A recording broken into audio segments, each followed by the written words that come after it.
Since he was born, the second son of the late Queen Elizabeth, brother of the king, has been known as Prince Andrew, but no longer. It's monumental what the king has done. He has acted almost with the determination of a medieval monarch. If you were told that one of the biggest issues inside Royal Lodge right now isn't money, titles, or even where Sarah Ferguson and the former Duke of York will live next, but mountains of unopened Amazon packages, you might assume it was a joke or something exaggerated for impact. Yet according to people who have spoken publicly about what's happening behind the scenes, this is being treated as a genuine and serious problem for staff. As Royal Lodge, the large 30-room residence located deep within Windsor Great Park, is set to be vacated in 2026, and after years of conflict with the king over repairs, financing, and Andrew's continued stay, the message has become clear that the property is no longer meant to be his primary base, while Sarah Ferguson, despite being divorced from Andrew for decades, is also expected to move out. Fall from grace is finally complete, stripped of everything, from his titles to his home. On paper, the plan sounds simple, but in reality it appears anything but, as royal author Andrew Lowy recently said that staff at Royal Lodge are dealing with an enormous buildup of belongings, including so many unopened Amazon boxes that they have no idea what to do with them, a detail that on its own raised eyebrows, but when combined with reporting from the Mail, starts to paint a much more troubling picture. With the Mail claiming that rooms inside Royal Lodge are packed with clutter, some anterooms stacked all the way to the ceiling with documents and photographs, and sources describing a house that isn't just well lived in but completely overwhelmed, with the Mail even going as far as to describe Andrew as a natural hoarder, someone who has filled rooms with possessions and was unwilling to accept help sorting through his private collections. Much bigger, darker story than just who's going to live where. This is not just a casual mess but decades of accumulation. And what makes the situation even more striking is the way the move-out is being handled, with the Mail claiming that items from Royal Lodge are being removed at night, loaded onto trucks, and taken to a Windsor storage facility owned by the Crown Estate, not during the day or out in the open but quietly under cover of darkness. A detail that matters because it highlights the sensitivity, urgency, and possible embarrassment surrounding the situation, since if this were a routine move there would be no need for such secrecy. Yet this is clearly not routine, as one of the most controversial figures in modern royal history is being slowly separated from a property he was never truly meant to keep forever, and despite these nighttime removals, sources say it will still take considerable time to fully move Andrew out, for a very simple reason: there's just too much stuff. And Andrew himself is reportedly unwilling to engage with the process. As of now, the brother of the king no longer a prince.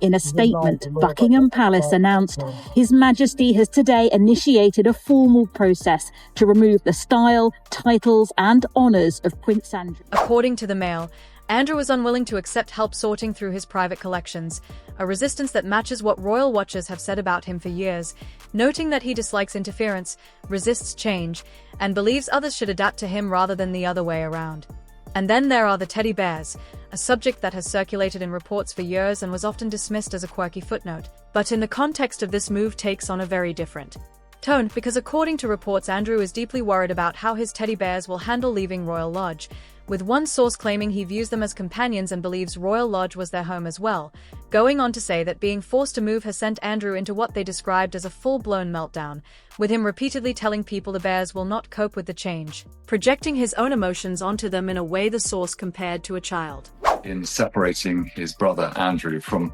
all elements of title and style that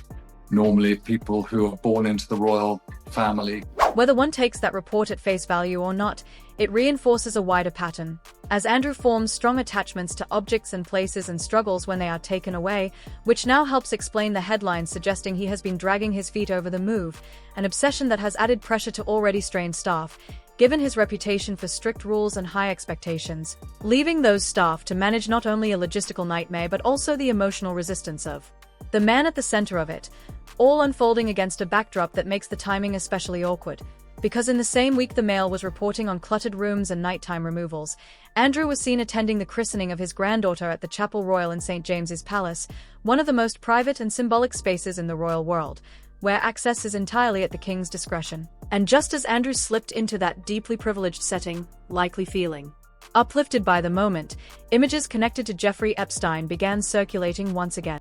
I mean, to me, I look at that and I think that it's an attention seeker. Do you really think that King Charles is going to stop in his tracks and say, "Oh, actually, yeah, you're going to get the exclusive. Today, it's all about you."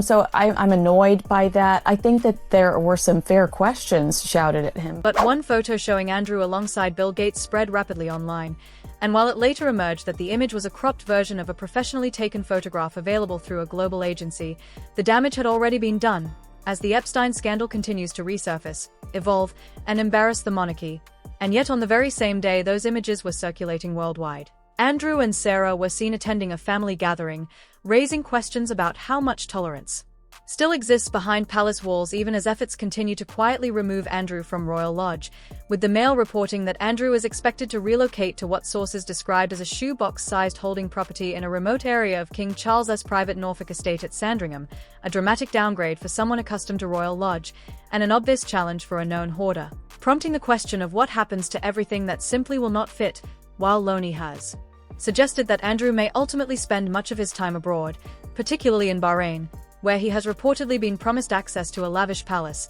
meaning the Sandringham property could function more as a symbolic base than a true home, which brings the focus back to Royal Lodge and the clutter still filling it, because as 2026 draws closer the issue is no longer whether Andrew and Sarah should leave Royal Lodge, a decision that appears to have been made at the highest level, but whether Andrew in particular will ever truly be ready to let go, how long he will continue to delay, and whether this situation reflects simple disorganization or something deeper about his refusal to accept a changed reality, and ultimately whether he will actually be out of Royal Lodge by 2026 or if the clutter, delays, and resistance will quietly keep him there longer than planned. And if you enjoy these videos about what is really happening behind palace gates, please subscribe to the channel, and thank you for watching.